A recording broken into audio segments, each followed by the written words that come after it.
Kesultanan Seljuk adalah salah satu dinasti besar dalam sejarah Islam yang memainkan peran penting dalam membentuk dunia Timur Tengah dan sekitarnya pada abad ke-11 hingga ke-13. Lahir dari suku Oghuz Turki yang bermigrasi dari stepa Asia Tengah, Seljuk berhasil mendirikan sebuah kekaisaran yang meluas dari Anatolia hingga Asia Tengah. Dinasti ini mengukir sejarah penting melalui kemenangan militer, seperti dalam pertempuran Manzikert, serta melalui kontribusi intelektual dan kebudayaan, termasuk pendirian madrasah-madrasah yang menjadi pusat pendidikan Islam. Namun, seperti dinasti-dinasti besar lainnya, Kesultanan Seljuk juga tidak lepas dari berbagai masalah internal dan eksternal, seperti perebutan kekuasaan dan terutama invasi Mongol.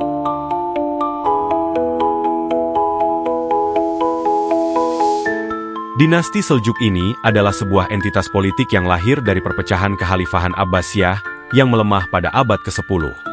Mereka berakar dari suku Oghuz Turki, yang kemudian berkembang sebagai kelompok nomadik yang akhirnya menetap dan mengadopsi Islam Sunni. Nama mereka berasal dari Seljuk bin Duka, seorang kepala suku yang memimpin migrasi kelompoknya ke wilayah Transoksiana pada abad ke-10. Perkembangan mereka berakselerasi setelah generasi penerusnya, seperti Tugril dan Chagri Bek yang memanfaatkan kekosongan kekuasaan akibat melemahnya dinasti Ghaznawi di Asia Tengah. Pertempuran Dandanakan tahun 1040 menjadi momen penting bagi Seljuk ketika mereka mengalahkan pasukan Ghaznawi dan merebut wilayah Khorasan. Kemenangan ini menandai awal kebangkitan Seljuk sebagai kekuatan baru yang akan mendominasi dunia Islam.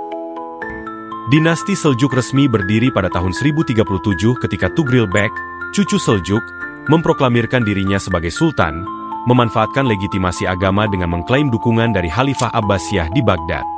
Hal ini kemudian memperkuat posisi mereka sebagai pelindung Islam Sunni di tengah tantangan dari sekte Syiah, khususnya dari dinasti Fatimiyah. Pada tahun 1055, Tugril memasuki Baghdad dan mengakhiri kekuasaan dinasti Buwayhi yang beraliran Syiah, yang telah lama menguasai kota tersebut dan mengurangi otoritas Khalifah Abbasiyah. Hal ini sebelumnya terjadi karena lemahnya posisi Khalifah Abbasiyah yang saat itu hanya memerintah secara nominal sementara dinasti Buwayhi mengendalikan pemerintahan nyata. Kemenangan ini tidak hanya mengembalikan kekuasaan formal Khalifah Abbasiyah, tetapi juga memperkuat legitimasi dinasti Seljuk sebagai pelindung Islam Sunni di dunia Islam.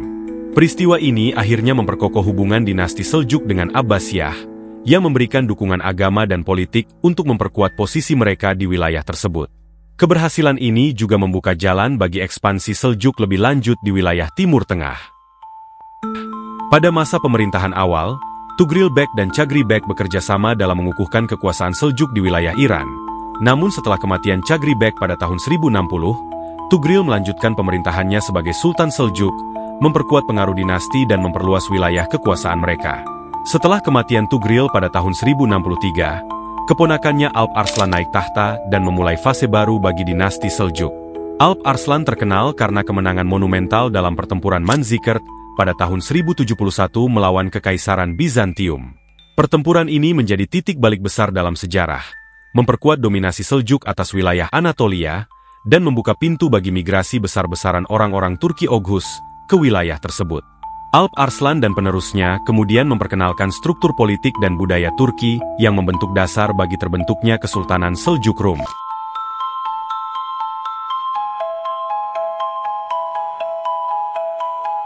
Suksesi kekuasaan Seljuk kemudian diteruskan oleh Malik Shah, yang memerintah pada abad ke-11, di mana wilayah kekuasaannya meluas dari Asia Tengah hingga Anatolia dan Timur Tengah.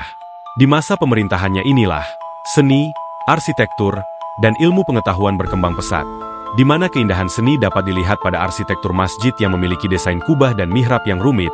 Salah satu contohnya adalah Masjid Jameh di Isfahan.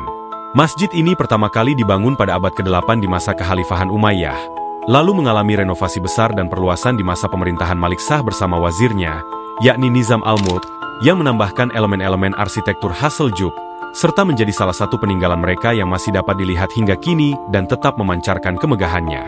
Oleh Nizam al-Mulk, periode ini ditandai dengan reformasi administratif yang signifikan, menciptakan sistem pemerintahan yang efisien.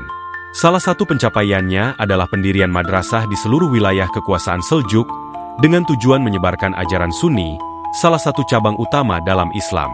Madrasah-madrasah ini tidak hanya berfungsi sebagai pusat pendidikan, tetapi juga memainkan peran penting dalam memperkuat posisi Sunni di dunia Islam. Salah satu yang paling terkenal adalah Madrasah Nizamiyah, yang menjadi pusat pembelajaran Islam di Baghdad dan kota-kota besar lainnya. Melalui sistem pemerintahan dan pendidikan yang dibangun oleh Nizam al-Mulk, dinasti Seljuk berhasil mengelola wilayah yang sangat luas dengan lebih efektif, sehingga meningkatkan kestabilan dan memperkuat kekuasaan politik mereka selama masa itu. Untuk diketahui, sistem pemerintahan dinasti Seljuk berbasis pada model feodal, di mana sultan memerintah dengan dukungan dari wazir dan pejabat tinggi. Wilayah kekuasaan dibagi menjadi provinsi yang dipimpin oleh gubernur. Namun struktur ini pula lah yang juga menjadi salah satu penyebab fragmentasi dan melemahnya kekuasaan Seljuk di kemudian hari. Pada tahun 1092, Nizam al-Mulk, wazir yang dikenal karena kebijaksanaan dan pengaruhnya yang besar, tewas terbunuh oleh seorang pembunuh yang diduga berasal dari kelompok Assassin, sekte Syiah Ismailiyah yang memang telah menjadi musuh bagi Kesultanan Seljuk. Akan tetapi penyebab pasti pembunuhan ini masih menjadi misteri hingga kini. Beberapa sejarawan berspekulasi bahwa pembunuhan tersebut bukan hanya hasil operasi sekte Assassin, melainkan juga ada campur tangan dari lingkaran kekuasaan yang merasa terancam oleh dominasi politik Nizam. Kematian Nizam al-Mulk menjadi pukulan berat bagi dinasti Seljuk, menghilangkan sosok kunci yang selama ini menjadi penopang administrasi dan stabilitas kekaisaran. Dalam kondisi ini, situasi internal Seljuk semakin rapuh, dan diperburuk oleh adanya ketegangan antara sultan dengan beberapa anggota keluarganya serta pejabat tinggi. Tak lama setelah kematian wazirnya, Malik Shah sendiri wafat secara mendadak pada akhir tahun 1092, dalam usia yang masih relatif muda.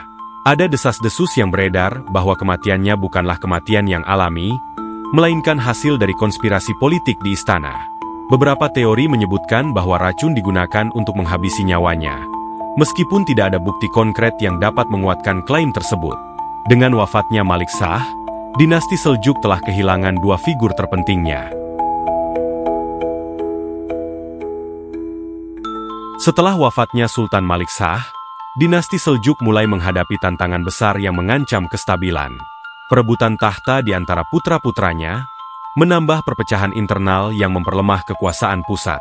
Sulaiman bin Kutalmis, atau Sulaiman Shah, seorang anggota dinasti Seljuk yang berasal dari keluarga Kutalmis, serta merupakan sepupu jauh Sultan Alp Arslan, mendirikan Kesultanan Seljuk Rum di Anatolia sebagai entitas politik terpisah setelah memperoleh kendali atas wilayah tersebut sekitar tahun 1077. Meskipun awalnya merupakan bagian dari Seljuk Raya di Iran, Seljuk Rum mulai berkembang dan menjadi kekuatan yang terpisah setelah fragmentasi kekuasaan Seljuk Raya, pasca kematian Malik Shah. Hal inilah yang kemudian menjadikan Seljuk Rum sebagai entitas politik yang benar-benar independen. Di tengah ancaman pasukan salib, dinasti Seljuk tetap memainkan peran penting dalam mempertahankan wilayah mereka, khususnya melalui Kesultanan Rum di Anatolia. Sultan-sultan Seljuk berusaha untuk memperkuat solidaritas Islam, meskipun perpecahan internal di kalangan Seljuk menghambat efektivitas mereka. Pada saat yang sama, munculnya dinasti Ayyubiyah secara perlahan mulai menggantikan peran Seljuk sebagai kekuatan utama dalam perlawanan terhadap pasukan salib.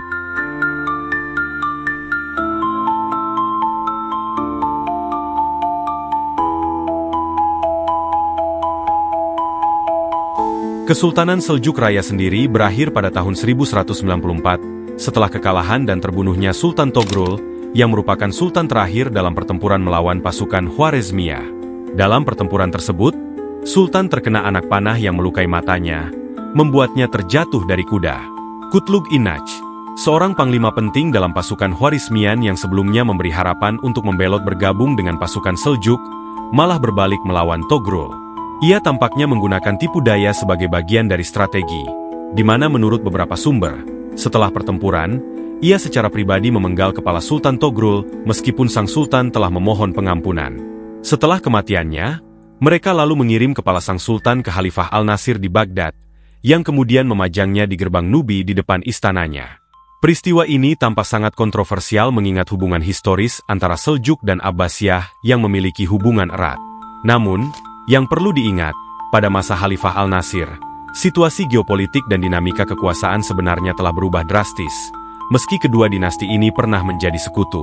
Tubuh Sultan Togrul sendiri dikatakan digantung di Rai, salah satu kota penting Seljuk di Iran selain Isfahan.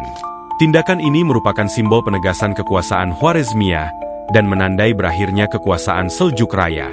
Runtuhnya Seljuk Raya menjadikan Kesultanan Seljuk Rum di Anatolia sebagai pewaris simbolis kejayaan Seljuk di wilayah barat. Kesultanan ini mencapai puncak kejayaannya di bawah Sultan Alauddin Qaiyubat I, yang memperluas wilayah dan memajukan ekonomi melalui jalur perdagangan internasional. Kala itu, Sultan Alauddin Qaiyubat memimpin dengan visi yang memperkokoh posisi Seljuk sebagai kekuatan besar di Anatolia. Ia mengamankan jalur perdagangan yang menghubungkan Asia Tengah, Timur Tengah, dan Eropa, menjadikan wilayah mereka sebagai pusat ekonomi yang makmur. Salah satu keberhasilan utamanya adalah penaklukan Alanya pada tahun 1221, di mana kota pesisir ini direbut dari penguasa lokal Armenia dan dikembangkan menjadi pelabuhan utama yang vital bagi jalur perdagangan maritim Seljuk. Selain itu, Sultan Alauddin juga melancarkan ekspedisi militer pada tahun 1226 untuk menundukkan suku-suku pemberontak dan benteng Armenia Kilikia di perbatasan timur. 2 tahun kemudian, ia memimpin pasukannya melawan dan mengalahkan Kekaisaran Trebizond, salah satu dari 3 negara penerus Bizantium selain Kekaisaran Nikea dan Kekaisaran Epirus, setelah jatuhnya Konstantinopel ke tangan tentara salib pada tahun 1204. Kemenangan ini akhirnya semakin memperkuat supremasi Seljuk Rum di Anatolia Utara. Untuk memperjelas, tentara salib yang berhasil merebut Konstantinopel pada tahun 1204, mereka pada awalnya dimaksudkan untuk melakukan ekspedisi ke Tanah Suci Yerusalem dalam rangka Perang Salib keempat. Namun, serangkaian peristiwa yang melibatkan pengkhianatan dan politik mengarah pada perubahan tujuan. Untuk membiayai ekspedisi mereka, tentara salib setuju untuk membantu Republik Venesia menyerang dan merebut kota Zadar di pantai Adriatik, yang saat itu berada di bawah kendali kerajaan Hungaria. Setelah itu, pasukan salib yang sebagian besar terdiri dari ksatria-ksatria Franka dari kerajaan-kerajaan Kristen Eropa Barat, diarahkan ke Konstantinopel oleh Venesia, yang memiliki kepentingan politik dan ekonomi di kota tersebut. Akhirnya, setelah pengepungan selama 53 hari, Konstantinopel akhirnya jatuh ke tangan pasukan salib. Penaklukan ini menyebabkan kehancuran besar, termasuk perusakan gereja-gereja dan monumen-monumen Bizantium yang sangat berharga, serta pembantaian dan pengusiran penduduk kota. Banyak harta benda dan karya seni yang tak ternilai hilang atau dibawa pergi oleh para tentara salib. Sebagai hasil dari penaklukan ini, Kekaisaran Bizantium pun terpecah. Para pemimpin tentara salib kemudian mendirikan Kekaisaran Latin Konstantinopel, yang dipimpin oleh Baldwin I, seorang bangsawan Franka. Sementara itu, beberapa wilayah Bizantium lainnya, seperti Kekaisaran Nikea dan Kekaisaran Epirus, tetap bertahan sebagai negara-negara yang berusaha memulihkan Kekaisaran Bizantium. Pada tahun 1261, Konstantinopel akhirnya berhasil direbut kembali dalam peristiwa yang dikenal sebagai pemulihan kekaisaran atau restorasi Bizantium, yang dipimpin oleh Kaisar Michael VIII Palaiologos, seorang penguasa Kekaisaran Nikea.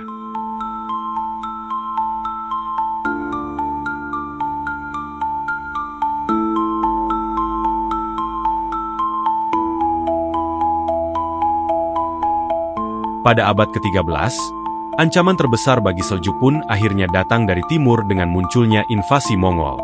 Salah satu peristiwa krusial adalah pertempuran Koseda pada tahun 1243, di mana Kesultanan Seljuk Rum di Anatolia mengalami kekalahan telak dari pasukan Mongol. Kekalahan ini mengakibatkan Kesultanan Seljuk Rum menjadi negara bawahan Mongol, yang secara langsung dituntut untuk wajib membayar upeti tahunan. Sultan-Sultan Seljuk setelahnya hanya menjadi penguasa nominal, sementara kekuasaan nyata berada di tangan Mongol. Invasi Mongol inilah yang mempercepat proses fragmentasi wilayah Seljuk, di mana wilayah-wilayah Seljuk di Anatolia perlahan mulai terpecah menjadi belik-belik independen. Proses ini menandai transisi dari dominasi Turki Seljuk ke era baru, di mana kekuatan lokal seperti belik-belik di Anatolia mulai menguat. Pada awal abad ke-14, dinasti Seljuk secara de facto telah runtuh. Wilayah kekuasaan mereka terpecah menjadi kerajaan-kerajaan kecil yang dipimpin oleh gubernur lokal, atau sisa-sisa aristokrasi Seljuk. Ketiadaan pemimpin yang mampu menyatukan wilayah yang luas, menyebabkan dinasti ini kehilangan kekuasaan dan otoritasnya. Di Anatolia misalnya, Kesultanan Rum kehilangan kendali atas wilayahnya, yang menjadi fondasi bagi berdirinya Kesultanan Utsmaniyah. Dinasti Seljuk secara resmi berakhir pada tahun 1308. Setelah kematian Sultan Masud II, yang merupakan penguasa terakhir dari dinasti tersebut.